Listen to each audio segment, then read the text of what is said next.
Hey, if you're a dog owner in Newport, New Hampshire, you have absolutely landed in the right place. I know that finding the perfect dog trainer can feel like a huge deal, so today we're going to break it all down for you. Everything you need to know to find the right fit for you and your furry best friend.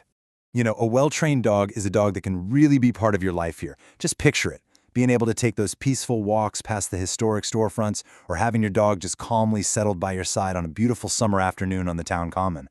I mean, that's the dream, right? And the right training is what gets you there. So here's our game plan. We're going to start with what good modern training actually is.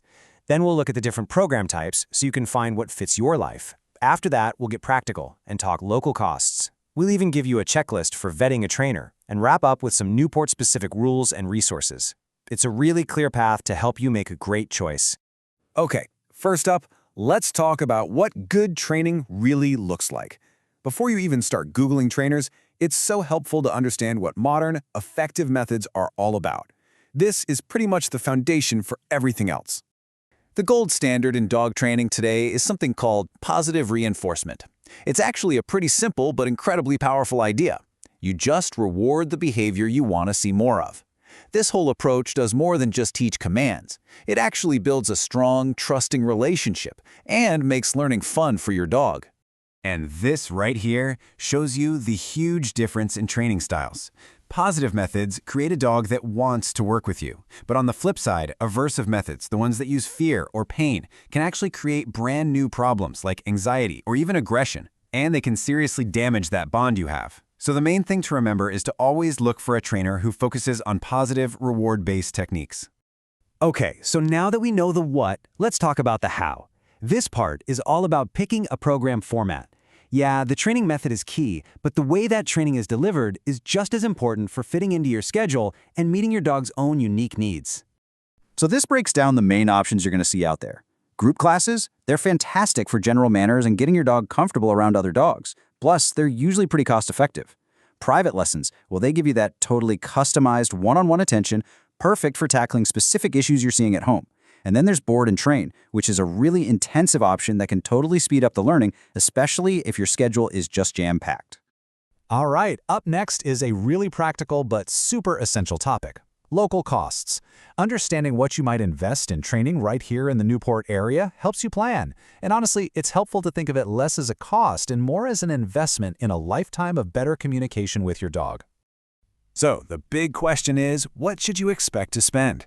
Let's take a look at some of the average costs for different services right here in and around Sullivan County. As you can see, a series of group classes could run you anywhere from about $140 to $280. A single private lesson is usually somewhere between $95 and $165, while an intensive board and train is definitely a bigger investment.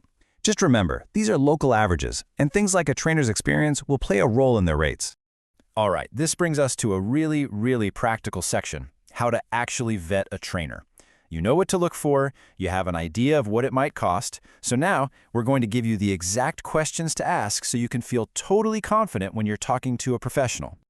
You know, New Hampshire doesn't actually require trainers to be licensed, so looking for certifications is a fantastic way to judge their professionalism.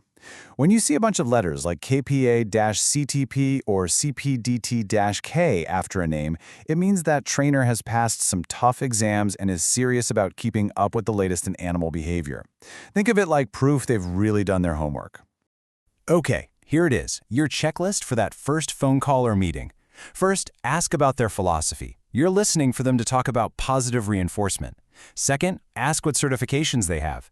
Then, and this is a big one, ask how they're going to customize a plan for your dog and your goals. And last, find out how you'll track progress together. These questions really empower you to find a true partner. For our final section, we're bringing it all back home to Newport's rules and resources. Because, let's be honest, great training isn't just about what happens in your house. It's about being a responsible, happy member of the whole community. So here's a key local detail for you. Newport's ordinance says leashes can't be longer than 8 feet in public. Now, the only exception is if your dog is under direct voice control, which means they have a lightning-fast, super reliable recall. That skill alone is an amazing goal to work on with a trainer. And here are a few more things to know to be a great dog-owning neighbor in Newport. All dogs have to be licensed every year with the town, and they need a current rabies vaccination. That's state law. Also, training can really help manage excessive barking, which, can be considered a nuisance. It's all just part of being a responsible owner. And check this out. Here's some awesome local spots where you can put all that new training to use. You can practice focus on the town common, work on that loose leash walking on the Sugar River Rail Trail, or even head over to the Claremont Dog Park to work on recall. These places basically become your real-world classroom. So, when you boil it all down, what's the big takeaway? Choosing the right trainer is really that first big step toward a less stressed you and a happier, more confident dog. It just opens up a whole world of things you can do together, from a beautiful hike at Mount Snape to just a simple, peaceful walk through town. We wish you the very best of luck in finding that perfect partner for your training journey.